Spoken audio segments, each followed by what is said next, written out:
मेरे सबसे अच्छे दोस्त ने मुझे म्यांमार बॉर्डर बुलाकर धोखा दे दिया, लेकिन वहां पहुंचकर मुझे पता चला कि वहां की बॉस मेरी ही गर्लफ्रेंड थी। शुरुआत में उसने मेरी हर बात मानी, लेकिन आखिर में मुझे कुत्ते की तरह लोहे के पिंजरे में बंद कर दिया गया। मैंने भागने की हर कोशिश की, लेकिन आखिर में भागने में फेल हो गया और मुझे टॉर्चर करके मार डाला गया। लेकिन जब मैंने दोबारा आंखें खोली तो मैं उस दिन वापस आ चुका था जिस दिन पहली बार इस पार्क में आया था। हम कंपनी पहुंच चुके हैं, अब बस खूब पैसा कमाना है। मैंने ऊपर देखा, वही ऊंची दीवारें, वही पार्क और सामने वही जाना पहचाना इंसान। सब कुछ पहले जैसा ही था। धीरे धीरे खुलते उस गेट को देखकर मैं अपने अंदर भागने की इच्छा को बड़ी मुश्किल से दबा रहा था। पिछली जिंदगी में भी इसी वक्त मुझे एहसास हुआ था कि जाओ बुजू ने मुझे धोखा दिया है। गेट खुलते ही मैं पूरी ताकत से बाहर भागा था, लेकिन आखिर में पकड़ा गया। उसने वहीं मुझे कई थप्पड़ मारे और लोगों से मुझे वाटर जेल में फेंकवा दिया। मैंने वहां 3 दिन और 3 रातें बिताई और जब मैं पूरी तरह टूट चुका था तभी मेरे कानों में एक साफ इलेक्ट्रॉनिक आवाज गूंजी, होस्ट डरिए मत, सिस्टम हमेशा आपके साथ रहेगा। होस्ट कृपया अपना वेलकम गिफ्ट रिसीव कीजिए। मैं गिफ्ट रिसीव करने ही वाला था कि जाओ बुजू ने अचानक मेरे कंधे को पकड़ लिया। जल्दी चल, इतना सुस्त मत बन, मैं तुझे बता रहा हूँ। कंपनी में आने के बाद बॉस जो बोले वही करना। उस वक्त मैं उससे भिड़ने की हिम्मत नहीं कर पाया, इसलिए सिर्फ मासूम बनने का नाटक करते हुए सिर हिला दिया। जब जाओ बुजू लगातार कंपनी के बारे में बोले जा रहा था, मैं बाहर से ध्यान से सुनने का नाटक कर रहा था, लेकिन मन ही मन बोला, गिफ्ट रिसीव करो, रिवॉर्ड। होस्ट को दुनिया भर के सोशल ऑर्गेनाइजेशन मेंबर्स की कॉन्टैक्ट बुक मिली, रिवॉर्ड। होस्ट को दुनिया की 7000 से ज्यादा लैंग्वेजेस का मास्टरी स्किल मिला, रिवॉर्ड। होस्ट को सुपर स्ट्रॉन्ग बॉडी और अल्टीमेट फाइटिंग स्किल्स मिले, रिवॉर्ड। होस्ट को सुपर इनविंसिबल कॉन्सेंट्रेटेड डीबीवी की एक बॉटल मिली। इतने शानदार रिवॉर्ड्स देकर होस्ट खुश है ना? खुश किस बात का? पैसे कहाँ हैं? तुम तो गॉड लेवल रिच सिस्टम होने वाले थे, फिर पैसा कहाँ है? इस वक्त मुझे सिर्फ पैसे चाहिए थे, क्योंकि इस नरक जैसी जगह में सिर्फ ऐसा ही जान बचा सकता था। लेकिन सिस्टम बोला, मैं गॉड लेवल रिच सिस्टम जरूर हूँ,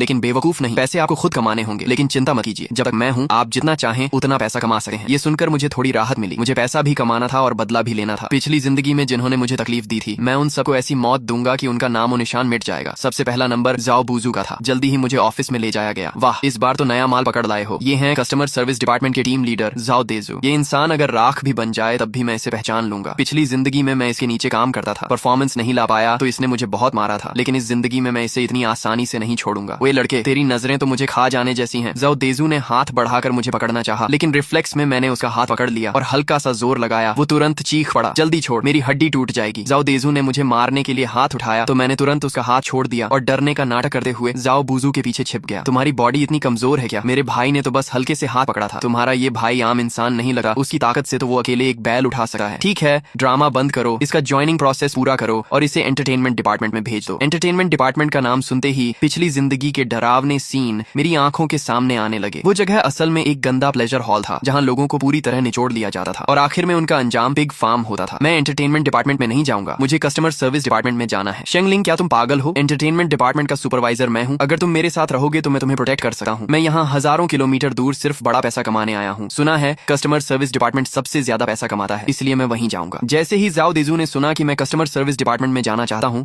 वो तुरंत मुझे लेकर ज्वाइनिंग कराने लगा और लगातार मेरी तारीफ करता रहा कि मेरी सोच बड़ी है और मेरा विजन बहुत बड़ा है। लेकिन उसके दिमाग में क्या चल रहा था मैं अच्छी तरह जानता था। ज्वाइनिंग करते वक्त मुझसे जबरदस्ती स्लेव कॉन्ट्रैक्ट साइन करवाया गया। मेरा फोन, आईडी कार्ड और पासपोर्ट सब छीन लिया गया और बेंग खड़ा जाओ देजू मुझे देकर ताने मारने लगा। बाद में रोते हुए मेरे पास मदद मांगने मत आना, इतना कहकर वो मुड़कर चला गया। जैसे ही मुझे प्रोटेक्ट करने वाला कोई नहीं रहा, जाओ देजू फिर से अकड़ में आ गया। घुटनों पर बैठ और मेरे जूते चाट, फिर मैं तेरी बदतमीजी माफ करूंगा। बकवास बंद करो, जल्दी मुझे एक कंप्यूटर दो, मुझे पैसा कमाना शुरू करना है। मैं इसलिए इतना जल्दी कर रहा था क्योंकि सिस्टम ने इमरजेंसी नोटिफिकेशन दिया था कि 10 बिलियन वैल्यू का एक बड़ा डील डिटेक्ट हुआ है। कमाल है, तूने मेरी बात काटने की हिम्मत कैसे की? इस महीने हमारे ग्रुप का टारगेट पूरा हुआ या नहीं? सिर्फ 1 हफ्ता बचा है, अगर टारगेट पूरा नहीं हुआ तो सजा मिलेगी। जाओ देजू के चेहरे पर शॉक साफ दिख रहा था। उसे देखकर मुझे समझ आ गया कि उसका टारगेट अभी तक पूरा नहीं हुआ है। मेरे पास तुम्हारे साथ टाइम वेस्ट करने का वक्त नहीं है, जल्दी करो, मुझे पैसा कमाना है, अभी इसी वक्त काम शुरू करना है। मुझे इतना उत्साहित देकर जाओ देजू ने मुझे परेशान करना बंद कर दिया और मुझे ऑफिस की तरफ ले गया। ऑफिस के अंदर हर कोई पूरी मेहनत से काम कर रहा था। उनके पैर तक वर्क स्टेशन से जंजीरों में बंधे हुए थे। मैं अपनी सीट पर जाकर बैठ गया और सिस्टम स्क्रीन पर दिख रहे फोन नंबर को देखने लगा। सिस्टम बोला, होस्ट ये जापान के यामागुची ग्रुप के बॉस का नंबर है, उसे तुरंत हथियारों की एक बड़ी खेप चाहिए। आप बस कॉल कीजिए और मेरे बताए अनुसार बात कीजिए, आपको ये 10 बिलियन मिल जाएंगे। मैंने गहरी सांस ली और नंबर डायल किया। जल्दी ही कॉल कनेक्ट हो गई। फोन के दूसरी तरफ एक मिडिल एज आदमी की आवाज आई। अगले ही पल सिस्टम स्क्रीन पर प्रॉम्प्ट आया और मैंने तुरंत फ्लुएंट जापानीज में उससे बात करना शुरू कर दिया। आसपास के लोग शॉक होकर मुझे देखने लगे। जाओ देजू गुस्से में मेरी तरफ बढ़ा, ये क्या कर रहा है तू? लेकिन वो मेरी बात सुनकर वहीं जम गया। इसके बाद मैं फिर फोन पर बात करने लगा। सब कुछ स्मूथ रहा। मेरी और उस बॉस की काफी अच्छी बातचीत हुई और मैंने उसे बैंक अकाउंट नंबर दे दिया। अगले ही पल मेरी स्क्रीन पर दिखा कि उस कार्ड में 10 बिलियन येन ट्रांसफर हो चुके हैं। जाओ देजू स्क्रीन को घूरते हुए एक्साइटमेंट में अपना मुंह पकड़कर खड़ा रह गया। जैसे ही मैंने कॉल काटी वो खुद को रोक नहीं पाया। 10 बिलियन, ये नया लड़का 10 बिलियन कमा लाया। पूरा ऑफिस शॉक में था। जाओ देजू खुशी से नाचने लगा जैसे पैसा उसके पॉकेट में आने वाला हो। ये खबर जल्दी ही पीछे बैठे असली बॉस तक पहुंच गई और आधे घंटे के अंदर वो कस्टमर सर्विस डिपार्टमेंट में आ गया। जैसे ही मैंने उस हिडन बॉस को देखा मेरी आंखें सिकुड़ गईं। वो वही इंसान था जिस पर मैंने सबसे ज्यादा भरोसा किया था। जब वो मेरे सामने आई तो मेरा दिल जोर से धड़क उठा। लिन नियन शू के खूबसूरत चेहरे पर एक प्रोफेशनल स्माइल थी। वो मुझे ऐसे देख रही थी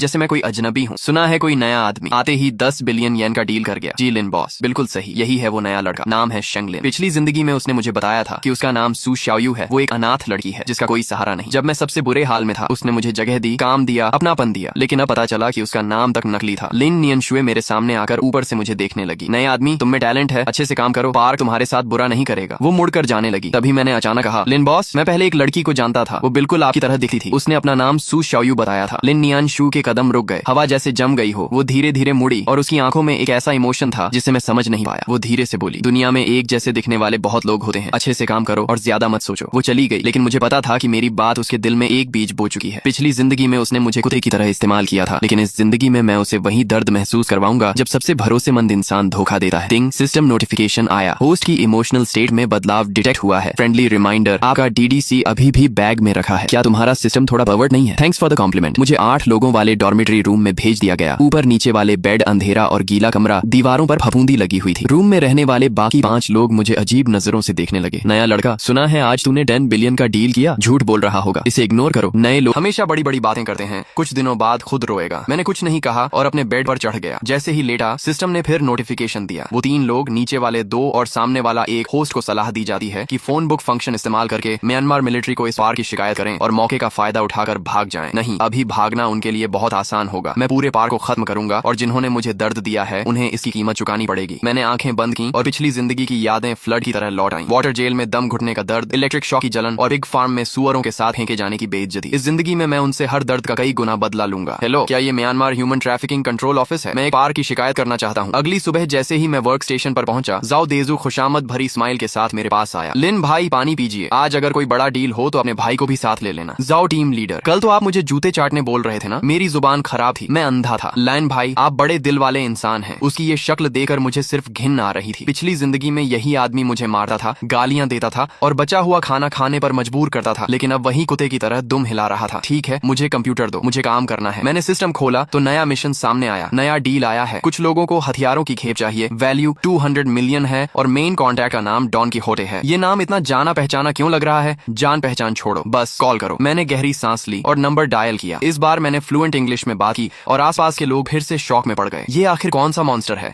आधे घंटे बाद 200 मिलियन यूरो अकाउंट में आ गए और पूरा ऑफिस पागल हो गया। 200 मिलियन यूरो, हे भगवान! लेकिन मुझे पता था ये तो सिर्फ शुरुआत है। मैं इसी पैसे से इस नरक जैसी जगह में अपनी ताकत खड़ी करूंगा। 200 मिलियन यूरो वाले डील ने पूरे पार को हिला दिया और 1 घंटे के अंदर लिन नियन शू फिर से कस्टमर सर्विस डिपार्टमेंट में आ गई। शेंग लिन, मेरे ऑफिस में आओ। उसकी आवाज ऐसी थी जिसे मना नहीं किया जा सकता था। मैं उसके पीछे लग्जरी ऑफिस में गया और उसने मुझे बैठने का इशारा किया। तुम आखिर हो कौन? एक ऐसा इंसान जो पैसा कमाना चाहता है। कोई आम इंसान 7000 से ज्यादा लैंग्वेजेस नहीं जान सकता, ना यामागुची ग्रुप को जान सकता है और ना ही माफिया के साथ बिजनेस कर सकता है। लिन बॉस, आप भी तो सू शाओयू नहीं है? सही कहा ना? कमरे की हवा फिर जम गई। लिन नियन शुए का चेहरा बदल गया। अब वो खतरनाक लग रही थी। तुम आखिर जानते क्या हो? मैं जानता हूँ कि 3 साल पहले आप चाइना गई थी। वहाँ आपकी मुलाकात शेंग लिन नाम के आदमी से हुई थी। उसने आपको अपनी जिंदगी बचाने वाली समझा था, लेकिन आखिर में आपने उसे पिग फार्म में बंद कर दिया। लिन नियन शुए अचानक खड़ी हो गई। उसका चेहरा पूरी तरह सफेद पड़ चुका था। तुम आखिर हो कौन? मैं कौन हूँ ये इंपॉर्टेंट नहीं है। इंपॉर्टेंट ये है कि मिस लिन, मैं आपसे एक डील करना चाहता हूँ। लिन नियन शुए ने मेरी तरफ देखा। उसकी आंखों में पहली बार डर दिखाई दिया। कैसी डील? मुझे इस पूरे पार की मैनेजमेंट पावर चाहिए। तुम पागल हो गए हो? मैं पागल नहीं हूँ। मैं इस पूरे पार की अर्निंग 10 गुना बढ़ा सकता हूँ। मैं दुनिया भर के बड़े नेताओं को हमारा क्लाइंट बना सकता हूँ। मैं इस पार को अंडरग्राउंड से आधा लीगल लेवल तक ले जा सकता हूँ। इसके बदले में यहाँ हर फैसला मेरा होगा। मैं तुम पर भरोसा क्यों करूँ? मैंने अपना फोन निकाला और सिस्टम स्क्रीन खोल दी। उस पर अनगिनत नंबर्स दिखाई दे रहे थे। ये दुनिया भर के अमीर लोगों और माफिया बॉसेस के प्राइवेट नंबर्स थे। यहाँ तक कि तुम्हारे पार के पीछे छिपे असली सपोर्टर म्यांमार बॉर्डर आर्मी के जनरल मिन आउंग का नंबर भी था। लिन नियन शुए का चेहरा पूरी तरह बदल गया। जनरल मिन आउंग इस पार का असली मालिक था और उसका नंबर बहुत कम लोगों को पता था। तुम्हारे पास ये नंबर कैसे है? मिस लिन, आपको सिर्फ इतना जवाब देना है, हाँ या ना। लिन नियन शुए काफी देर तक चुप रही, फिर धीरे से बोली। मैं मुड़ा और वहां से बाहर चला गया। उसे अकेले कुर्सी पर बैठे छोड़कर ऑफिस से बाहर निकलते ही सिस्टम ने नोटिफिकेशन दिया, होस्ट कमाल हो लेकिन सावधान रहना। लिन नियन शुए इतनी आसान और सीधी इंसान नहीं है। रात को मैं बेड पर लेटा हुआ आज की सारी बातें सोच रहा था। लिन नियन शुए के रिएक्शन से साफ था कि अब उसे मेरी आइडेंटिटी पर शक होने लगा है। शेंग लिन, सो गए क्या? ये मेरे ऊपर वाले बेड पर सोने वाला कमजोर सा लड़का शाओ वंग था। पिछली जिंदगी में उसे भी टॉर्चर करके मार दिया गया था। क्या हुआ? तुम सावधान रहना। आज कुछ लोग तुम्हारे बारे में पूछताछ कर रहे थे। कौन लोग? सिक्योरिटी डिपार्टमेंट वाले। वो कह रहे थे कि तुम बहुत ज्यादा अटेंशन ले रहे हो, इसलिए तुम्हें सबक सिखाना चाहते हैं। सिक्योरिटी डिपार्टमेंट इस पूरे पार की सबसे खतरनाक जगह थी। वो ना मानने वाले एम्प्लॉइज को पनिश करते थे और उनके तरीके बेहद क्रूअल थे। पिछली जिंदगी में सिक्योरिटी हेड लीहू ने खुद मुझे भी केज में फेंका था। इस जिंदगी में वो इतनी जल्दी बेचैन हो गया। थैंक्स शाओवांग, मुझे समझ आ गया। शेंगलिन, क्या तुम मुझे भी यहाँ से बाहर ले जा सकते हो? मैं यहाँ नहीं रहना चाहता, मुझे घर जाना है। उसकी आंखों में वही डर और उम्मीद थी जो कभी मेरी आंखों में थी। इंतजार करो, मैं तुम्हें यहाँ से बाहर निकालूंगा। लेकिन अभी नहीं, अभी सही समय नहीं आया। अगले दिन दोपहर में मैं खाना लेकर बैठा ही था कि 5 बड़े बॉडीगार्ड्स ने मुझे घेर लिया। उनका लीडर सिक्योरिटी मिनिस्टर ली हू था, जिसका चेहरा खतरनाक और आंखें बेहद डरावनी थी। तुम ही शेंगलिन हो, सुना है तुम बहुत एटीट्यूड दिखा रहे हो। अभी कुछ दिन हुए हैं और तुम मेरे सिर पर चढ़ने लगे हो। पूरा कैफेटेरिया अचानक शांत हो गया। सब लोग हमारी तरफ देखने लगे। झाओ देंजू दूर खड़ा तमाशा देख रहा था और उसके चेहरे पर खुशी साफ दिखाई दे रही थी। मिनिस्टर ली, अगर कुछ कहना है तो सीधे बोलो, मेरा खाना खाने का टाइम वेस्ट मत करो। साले, तुझे बहुत घमंड हो गया है क्या? उसने मेरा कॉलर पकड़ने के लिए हाथ बढ़ाया, लेकिन मैंने उसका रिस्ट पकड़ लिया और हल्का सा दबाव डाला। छोड़ो मिनिस्टर ली, आपकी बॉडी तो इतनी स्ट्रांग भी नहीं है। ली हू दर्द से पसीना पसीना हो गया। उसके आदमी आगे बढ़े, लेकिन मेरी आंखों को देखकर रुक गए। जाकर अपने मालिक से कहना कि 3 दिन तक मुझे परेशान न करे। 3 दिन बाद हिसाब करने के लिए बहुत समय मिलेगा। ली हू अपना रिस्ट पकड़कर शर्मिंदा हालत में वहां से चला गया। पूरा कैफेटेरिया फुसफुसाने लगा। ये आदमी कौन है? ली हू तक को मार दिया क्या? इसे अपनी जान की परवाह नहीं? मैं वापस अपने वर्क स्टेशन पर आया तो झाओ देजू मेरे पीछे आ गया। शेंगलिन, क्या तुम पागल हो गए हो? तुमने ली हू को भी नाराज कर दिया। झाओ भाई, अभी तो आप बड़ा मजा ले रहे थे ना। मैं तुम्हारी चिंता कर रहा था, तुम्हें मैं यहाँ लाया हूँ। अगर तुम्हारे साथ कुछ हुआ तो मैं भी नहीं बचूंगा। तो आपकी चिंता के लिए धन्यवाद झाओ भाई। लिटिल चैन, इतना ओवर कॉन्फिडेंट मत बनो। तुम चाहे कितना भी पैसा कमा लो, अगर तुम्हारे पास सपोर्ट नहीं होगा तो एक दिन सब खत्म हो जाएगा। मैं उसकी तरफ देखता रहा। पिछली जिंदगी में उसी ने मुझे इस पार्क में लाकर फंसाया था और मेरी पिटाई और टॉर्चर होते हुए देखता रहा था, लेकिन अब वो खुद को अच्छा इंसान दिखा रहा था। झाओ भाई, आप जानते हैं मुझे सबसे ज्यादा किस तरह के लोग पसंद नहीं है? कैसे लोग? फेक लोग। झाओ देजू चुप हो गया और मैं वापस काम करने लगा। तभी सिस्टम ने नोटिफिकेशन दिया, होस्ट लिन नियन शुए की तरफ से मूवमेंट शुरू हो चुकी है। उसने आज रात 8 बजे आपको अपने ऑफिस में बुलाया है। आखिरकार वो समय आ ही गया। रात 8 बजे मैं समय पर लिन नियन शुए के ऑफिस पहुंचा। वहां उसके अलावा एक मिडिल एज्ड आदमी भी बैठा था। पार्क का असली सेकंड इन कमांड रणनीतिकार ओल्ड छियन। मिस्टर शेंग बैठिए। थैंक्स। आपकी कंडीशन के बारे में मिस लिन ने हमें बताया है। सच कहूं तो आपकी बातें बहुत ज्यादा एरोगेंट लगती हैं, लेकिन मेरे पास ऐसा कॉन्फिडेंस रखने की ताकत है, ये बात सही है। लेकिन हमारे मन में एक सवाल है, तुम्हें इस पार्क की मैनेजमेंट पावर ही क्यों चाहिए? तुम्हारी एबिलिटी के साथ तो तुम खुद भी एम्पायर खड़ा कर सकते हो। क्योंकि मैं इस जगह से नफरत करता हूँ। ओल्ड छियन और लिन नियन शुए ने एक दूसरे को देखा। मैं इस इंसानों को निगलने वाली जगह से नफरत करता हूँ। यहाँ के हर इंसान से नफरत करता हूँ। मैं इसे बदलना चाहता हूँ। बदलना? कैसे बदलना? इस पार्क को बड़ा बनाकर, इसे लीगल कंपनी बनाकर, पूरी तरह क्लीन बिजनेस में बदलकर। उस समय तुम्हें डर में जीने की जरूरत नहीं होगी। एम्प्लॉइज को बंद करके टॉर्चर नहीं किया जाएगा और हर इंसान सम्मान से जी सकेगा। ओल्ड छियन काफी देर तक चुप रहा। क्या तुम्हें पता है जनरल मिंग आओ को सबसे ज्यादा क्या चाहिए? पैसा। अगर उसे ज्यादा पैसा मिले तो हर चीज पर बात हो सकती है। तुम मेरी सोच से भी ज्यादा इंटेलिजेंट हो। 3 दिन बाद जनरल मिंग आओ तुमसे मिलना चाहता। दिन बाद मुझे पार्क के सबसे अंदर बने कॉन्फ्रेंस रूम में ले जाया गया। जनरल मिंग आओ मुख्य सीट पर बैठा था और उसके पीछे 4 हेविली आर्म्ड गार्ड्स खड़े थे। तो तुम ही हो? जनरल को प्रणाम। सुना है तुम मेरा पार्क संभालना चाहते हो। संभालना नहीं, कोऑपरेशन करना चाहता हूँ। क्या फर्क है? संभालना मतलब आपका बिजनेस छीनना, कोऑपरेशन मतलब आपको पहले से ज्यादा अमीर बनाना। सुनाओ। मैंने सिस्टम प्रोजेक्शन खोला और स्क्रीन पर डिटेल्ड बिजनेस प्लान दिखने लगा। पहला स्टेप, पार्क को सिर्फ स्कैम बिजनेस से निकालकर मल्टी बिजनेस मॉडल बनाना, जिसमें cross border e commerce, online games और लाइव स्ट्रीम सेलिंग शामिल होगी। दूसरा स्टेप, ओवरसीज ब्रांचेस बनाकर बिजनेस को साउथ ईस्ट एशिया तक फैलाना। तीसरा स्टेप, सब कुछ लीगल बनाकर होल्डिंग कंपनी एस्टेब्लिश करना और प्रॉपर इन्वेस्टमेंट लाना। इससे अभी से ज्यादा कमाई होगी। अभी साल का कितना प्रॉफिट है? 3 अरब। 3 साल बाद मैं इसे 30 अरब तक पहुंचा दूंगा। कमरे में सन्नाटा छा गया। मिंग आओ काफी देर तक मुझे घूरता रहा। अगर तुमने मुझे धोखा दिया तो? जनरल, मेरी जान आपके हाथ में है। मैं आपको धोखा देने की हिम्मत करूंगा? मीटिंग रूम से बाहर निकलते ही मैंने गहरी सांस ली। सिस्टम ने प्रॉम्प्ट दिया, होस्ट कमाल हो। मिंग आओ मान गया। ये तो बस शुरुआत है। लेकिन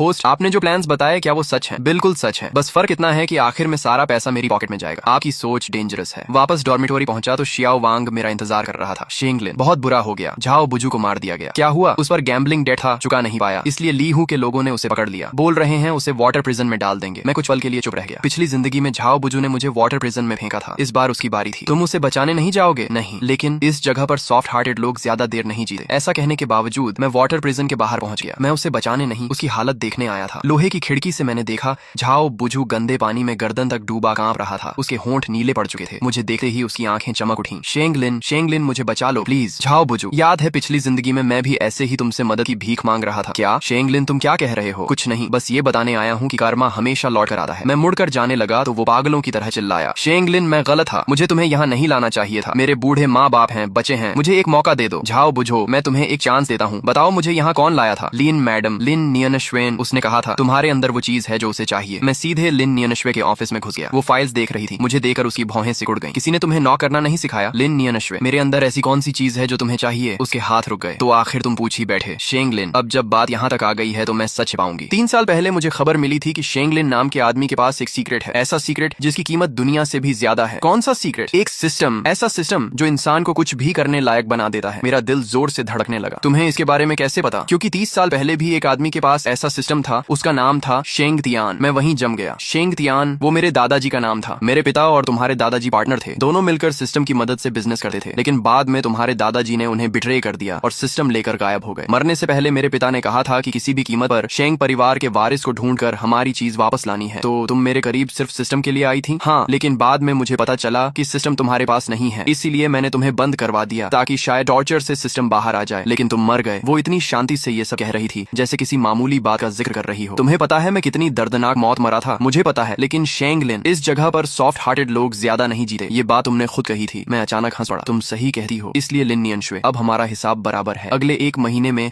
मैंने पार्क में बड़े बदलाव शुरू कर दिए। प्लान के मुताबिक पार्क का नाम बदलकर Myanmar cross border e commerce industrial park कर दिया गया। ऊपर से सब लीगल बिजनेस दिखता था, लेकिन अंदर अभी भी ग्रे बिजनेस चलता था। बस उसका हिस्सा बहुत कम कर दिया गया था। पोस्ट इस महीने की रिपोर्ट, लीगल बिजनेस से 50 मिलियन प्रॉफिट, ग्रे बिजनेस से 200 मिलियन, टोटल 250 मिलियन। मिंगाओ बहुत खुश है। शियाओ वांग और बाकी लोग, शियाओ वांग को लीगल बिजनेस ग्रुप में शिफ्ट कर दिया गया है। अब वो कस्टमर सर्विस सुपरवाइजर है। Monthly salary 20,000। बाकी जिन लोगों को आपने प्रोटेक्ट किया था उन्हें भी सेफ जॉब्स दे दी गई हैं। मैं खिड़की के बाहर देखने लगा। पार्क की ऊंची दीवारें अभी भी थीं, लेकिन कम से कम अब अंदर के लोगों को मार खाने, बंद होने या बेचे जाने का डर नहीं था। होस्ट, अब आगे क्या? लिन नियनशुए पर नजर रखो। वो अभी शांत है, रोज ऑफिस वर्क संभाल रही है। कोई एबनॉर्मल एक्टिविटी नहीं, लेकिन सिस्टम ने डिटेक्ट किया है कि वो सीक्रेटली मिंग आओ से कांटेक्ट में है। मुझे पता है वो क्या चाहती है। वो चाहती है कि मैं पार्क को बड़ा कर दूं और फिर मुझे रास्ते से हटाकर सब खुद ले ले। मैं सीधे उसके ऑफिस में गया। लिन नियनशुए, तुम्हारे और मिंग आओ के बीच क्या चल रहा है मुझे सब पता है। तुम चाहती हो कि मैं पार्क को बड़ा करूं और फिर तुम दोनों मिलकर मुझे बाहर निकाल दो, सही? शेंग लिन, तुम सच में बहुत ज्यादा स्मार्ट हो। इतना स्मार्ट की डर लगता है। मैं तुम्हें ब्लेम नहीं करता। अगर मैं तुम्हारी जगह होता तो शायद यही करता। तो आज यहाँ क्यों आए हो? मुझे मारने? मारना वो तो बहुत आसान पनिशमेंट होगी। मैं चाहता हूँ कि तुम अपनी आंखों से देखो कि जो चीजें तुम्हारी होनी चाहिए थी वो एक एक करके मैं कैसे छीनता हूँ। लिन नियनशुए का चेहरा बदल गया। आज से तुम इस पार्क की इंचार्ज नहीं हो। मैं मिंग आओ से कहूंगा कि तुमने पार्क का पैसा गबन किया है और इन्वेस्टिगेशन तक तुम्हें सस्पेंड किया जाता है। वो तुम्हारी बात मानेगा? हाँ, क्योंकि मैंने उसे ऐसे सबूत दिए हैं जिन्हें वो इग्नोर नहीं कर सकता। मिंग आओ अकाउंट बुक्स देख रहा था और उसका चेहरा गुस्से से भरा था। लिन नियनशुए, इन अकाउंट्स के बारे में क्या कहना है? जनरल, ये फेक हैं, ये सब फॉर्ज्ड है। सच या झूठ इन्वेस्टिगेशन में पता चल जाएगा। गार्ड्स, इसे ले जाओ और पूरी जांच करो। लिन नियनशुए को घसीट कर ले जाया जा रहा था, लेकिन उसकी नजरें अब भी मुझ पर टिकी थीं। तुम इसका पछतावा करोगे। मुझे सबसे ज्यादा पछतावा पिछली जिंदगी में तुम पर भरोसा करने का है। लिन नियनशुए को उसी वाटर प्रिजन में बंद कर दिया गया जहां उसने न जाने कितने लोगों को डाला था। मैं बाहर खड़ा उसकी हालत देख रहा था। देख लिया? हाँ, देख लिया। लिन नियनशुए, पता है मुझे तुम्हारा शुक्रिया अदा करना चाहिए। किस लिए? इसलिए कि तुमने मुझे सिखाया कि इस दुनिया में इंसान सिर्फ खुद पर भरोसा कर सकता है। लिन नियनशुए को बंद हुए तीसरा दिन था जब ली हु अचानक लोगों के साथ मेरे ऑफिस में घुस आया। शेंग लिन, जनरल तुम्हें बुला रहा है। क्यों? जाकर पता चल जाएगा। उसके चेहरे को देखकर मुझे समझ आ गया कुछ गड़बड़ है। तभी सिस्टम ने वार्निंग दी। वार्निंग, टारगेट इमोशंस एबनॉर्मल हैं। 80% प्रोबेबिलिटी है कि वे आपके खिलाफ कदम उठाएंगे। क्या वो मुझे मारना चाहते हैं? लिन नियनशुए ने सब कबूल कर लिया है। उसने कहा है कि असली खतरा आप हैं। अगर आपको जिंदा छोड़ा गया तो एक दिन आप जरूर कंट्रोल ले लेंगे। चलो जल्दी। ली विभागाध्यक्ष, क्या तुम्हें पूरा यकीन है कि तुम मुझे वहां ले जाना चाहते हो? चुपचाप चल। मैं उठकर उसके पीछे चल पड़ा। कॉरिडोर से गुजरते वक्त मेरी नजर शियाओ वांग पर पड़ी। उसने हल्का सा सिर हिलाया। मीटिंग रूम में मिंग आओ मुख्य सीट पर बैठा था और चारों तरफ गार्ड्स खड़े थे। लिन नियनशुए भी वहीं थी और उसके चेहरे पर जीत की मुस्कान थी। शेंग लिन, किसी ने मुझसे कहा है कि तुम मेरी जगह लेना चाहते हो, तो आप क्या सोचते हैं? अगर मैं उसकी बात मानता तो तुम्हें यहाँ बुलाता नहीं, सीधे मरवा देता। आप काफी स्मार्ट हैं, इसीलिए मैं तुम्हें एक मौका दे रहा हूँ। अपनी लॉयल्टी साबित करो। कैसे? इसे मार दो। उसने उंगली लिन नियनशुए की तरफ कर दी। उसकी मुस्कान तुरंत गायब हो गई। जनरल, तुम दोनों में से सिर्फ एक ही जिंदा रहेगा। शेंग लिन, फैसला तुम करो। मैंने लिन नियनशुए की तरफ देखा। पहली बार उसकी आंखों में असली डर दिखाई दे रहा था। जनरल, अगर मैं इसे मार दूं तो क्या आप मुझ पर भरोसा करेंगे? करूंगा। ठीक है। मैं उसकी तरफ बढ़ने लगा। वो पीछे हटी गई। शेंग लिन, तुम मुझे नहीं मार सकते। मैं तुम्हारे दादाजी का सीक्रेट जानती हूँ। कौन सा सीक्रेट? तुम्हारे दादाजी ने मेरे पिता को बिट्रे नहीं किया था, बल्कि मेरे पिता उन्हें मारना चाहते थे, इसलिए वो सिस्टम लेकर भाग गए। वो सिस्टम शुरू से तुम्हारे परिवार का था। मैं कुछ पल के लिए जड़ हो गया। मरने से पहले मेरे पिता ने कहा था कि शेंग परिवार के वारिस को ढूंढकर सिस्टम वापस लाना। इसलिए नहीं कि वो उनका था, बल्कि इसलिए कि उन्हें डर था